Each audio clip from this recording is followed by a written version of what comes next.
امام کسی بات کا حکم دے رہے ہیں تو آپ یہ کہہ کے دامن نہیں بچا سکتے کہ اس زمانے میں ہمارے امکان میں کہاں ہے. ارے بھائی اگر آپ کے بس میں نہ ہوتا تو امام حکم ہی نہ دیتے. صلوات محمد محمد.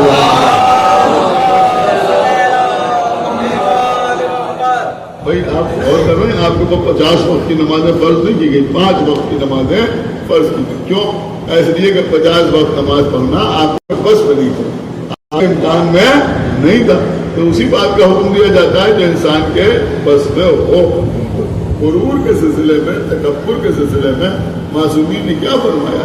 دیکھیے بہت اہم بات میں عرض کر رہا ہوں. کبھی کبھی 2 الفاظ ہوتے ہیں دیکھنے میں بالکل ایک جیسے لگتے ہیں, یا پھر تھوڑا سا اور اگر وسعت دی جائے تو میں کہتا ہوں کہ 2 اشیاء ہوتی ہیں, 2 چیزیں ہوتی ہیں, دیکھنے میں بالکل ایک جیسی ہوتی ہیں لیکن دونوں کی قیمت میں بڑا فرق ہوتا ہے. مثلا سونا بھی چمکتا ہے اور پیتل بھی چمکتا ہے, لیکن سونا اور ہوتا ہے, پیتل اور ہوتا ہے. تو اسی طرح سے 2 الفاظ ہیں. ایک لفظ ہے خود شناسی. خود شناسی, خود شناسی کا مطلب کیا ہوتا ہے؟ خود شناسی کا مطلب ہوتا ہے اپنے آپ کو پہچاننا. اپنے آپ کو پہچاننا یہ بہت اچھی چیز ہے.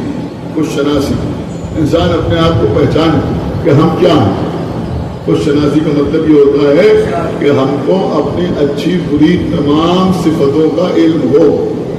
اسے کہتے ہیں خود شناسی. اگر ہم کو یہ معلوم ہو کہ ہم میں طاقت کیا ہے تو ہمیں یہ بھی معلوم ہو کہ ہماری کمزوری کیا ہے.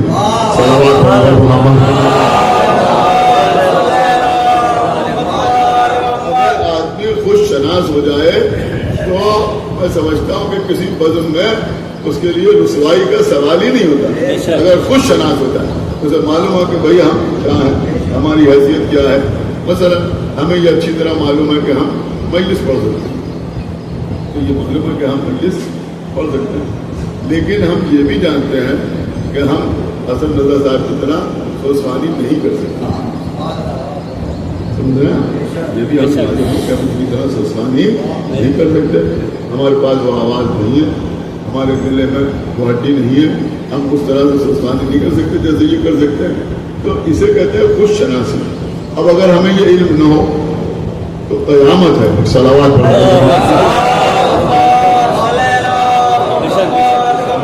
صلوات پڑھے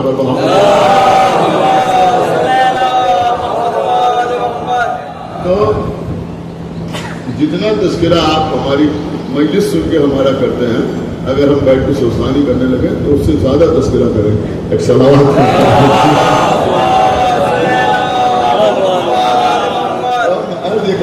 کہ آدمی کو اپنے آپ کو پہچاننا چاہیے کہ ہم کیا کر سکتے ہیں اور کیا نہیں کر سکتے.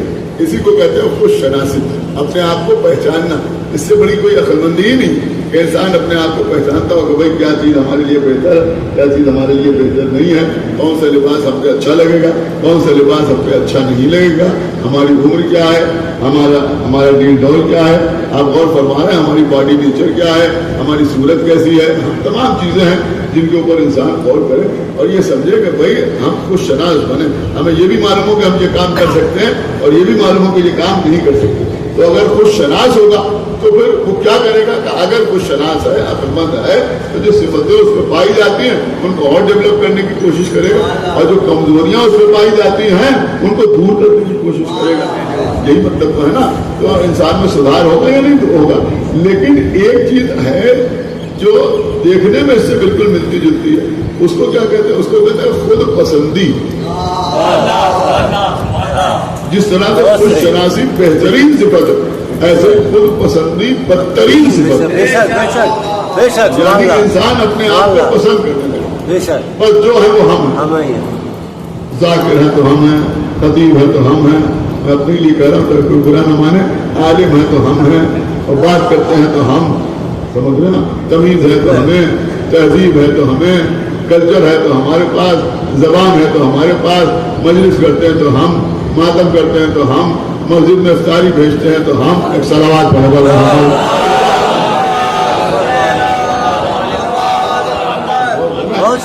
جمن ہے تو ہماری, نواخان ہے تو ہم, شبداری ہوتی ہے تو ہمارے یہاں, جلوس اٹھتا ہے تو ہمارے یہاں اور جو کچھ ہے وہ ہم ہیں، بس ہمارے علاوہ کوئی اور نہیں. اسے کہتے ہیں خود پسندی. خود پسندی میں نے بالکل آسان باتیں عرض کی تاکہ سب کی سمجھ میں آ جائے، ورنہ یہ موضوع جو ہے یہ ظاہر سی بات اتنا آسان نہیں. یہ خود پسندی، اپنے آپ کو پسند کرنا. ایک غضب کا قول ہے آپ کے چھٹے امام کا، میں آپ کی خدمت میں عرض کروں. امام نے ارشاد فرمایا کہ جب کسی شخص میں خود پسندی پیدا ہو جاتی ہے، یعنی آپ کو اس بات کا احساس نہیں ہوتا. اب میں تھوڑا سا لفظ بدل کے کہہ دوں تاکہ آپ کی سمجھ میں آ جائے. امام فرماتے ہیں کہ جب کوئی شخص اپنے آپ کو پسند کرنے لگتا ہے تو دنیا اسے ناپسند کرنے لگتا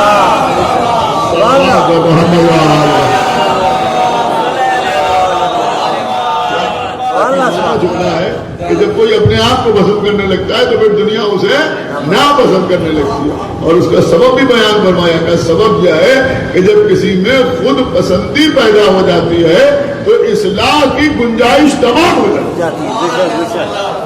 اس کی سبب میں آپ کو یہ آ رہا ہے کہ بھائی میں کمپلیٹ مین ہوں اور ان میں کوئی کمی نہیں ہے بس. تو اب اگر کوئی سمجھا رہا ہے، کوئی بات کہہ رہا ہے تو اس کی سمجھ میں آنے والی نہیں ہے. تو میں عرض یہ کر رہا تھا کہ خود پسندی یا اللہ پسند نہیں کرتا. اب جناب سلیمان جیسا نبی، اب ظاہر سی بات ہے ان سب الفاظ کی نسبت جناب سلیمان کی طرف قطعی نہیں دی جا سکتی، اس لیے کہ وہ معصوم ہیں، اللہ کے نبی ہیں. لیکن بہرحال دنیا کو سمجھانا مقصود تھا کہ یہ کہہ دیا کہ آج کوئی بغیر میری اجازت کے نہ آئے. کیا بات ہے کہ آج کوئی بغیر میری اجازت کے کوئی کہہ دیا کوئی بغیر میری اجازت کے نہ آئے تو اللہ نے ملک الموت کو بھیج دیا. اسی وقت بھیج دیا، ملک الموت آ گیا. آہٹ محسوس ہوئی، پوچھا کون؟ تم کیسے آئے؟ میں نے تو کہا تھا کوئی بغیر میری اجازت کے نہ آئے. تو ملک الموت نے کہا مجھے کسی سے اجازت مانگنے کی ضرورت نہیں ہے. تو جناب سلیمان نے کہا کہ کیا تم ملک الموت ہو؟ ایک بات کا اور اندازہ ہوا، اور وہ اس بات کا اندازہ ہوا کہ جناب سلیمان اپنی حکومت کی حد پہچانتے ہیں. تبھی تو فرمایا کہ کیا تم ملک الموت ہو، یعنی یہ جانتے تھے کہ فرشتے بھی نہیں آ سکتے، زمین و آسمان کی کوئی مخلوق نہیں آ سکتی، لیکن معلوم تھا کہ ملک الموت جو ہے وہ میری حکومت کے زیر سایہ نہیں. لہذا کہا کہ کیا تم ملک الموت ہو؟ ہاں ملک الموت ہے. کیوں آئے ہو؟ روح قبض کرنے کے لیے آئے. روح قبض کرنے کے لیے آئے. تو کہا اچھا میں گھر چلا جاؤں اندر؟ کہا نہیں اس کی بھی اجازت نہیں. اچھا لیٹ جاؤں؟ کہا لیٹنے کی بھی پرمیشن نہیں. کہا اچھا بیٹھ جاؤں؟ کہا نہیں بیٹھنے کی بھی گنجائش نہیں. یا پھر اسی طرح جیسے آپ اثاثے تکیہ کیے ہوئے کھڑے ہوئے ہیں اسی طرح سے ہم آپ کی روح قبض کر لیں. تو ایسے ہی جناب سلیمان کی روح قبض ہو گئی. سمجھ رہا ہوں، روح قبض ہو گئی. لیکن ابھی تو بزرگ علماء کا نقطہ ہے، میرا نہیں ہے. بس میں وہ عرض کر دوں اور اس کے بعد مسائل بات مختصر سے نہیں سکتی ہے. بزرگ علماء نے یہاں کے اوپر ایک نقطہ بڑھا کہ بھائی اللہ کو ناز پسند نہیں. تھوڑا سا مظاہرہ جناب سلیمان سے ہوا اور انہوں نے کہا کہ آج کوئی میرے پاس نہ آئے. تو ان کے ناز کو ختم کرنے کے لیے اللہ نے اسی وقت ملک الموت کو بھیج دیا.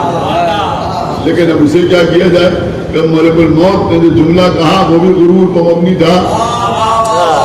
اس نے کہا کہ مجھے کسی سے اجازت مانگنے کی ضرورت نہیں، مجھے کسی سے سلیمان نے کہہ دیا کسی سے اجازت مانگنے کی ضرورت نہیں. اللہ نے کہا اچھا تم نے کہہ دیا مجھے کسی سے اجازت مانگنے کی ضرورت نہیں تو ایک دروازہ ایسا سلامات پڑھنا پسند ہے.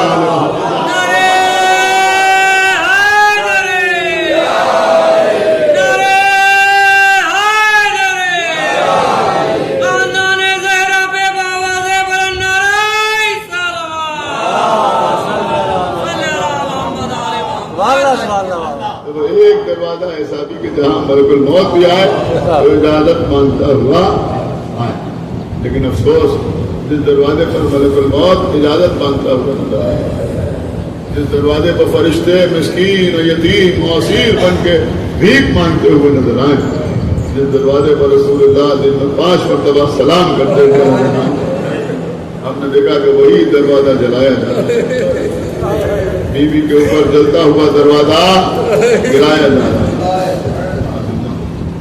بیوی زہرا پر کتنے مظالم ڈھائے،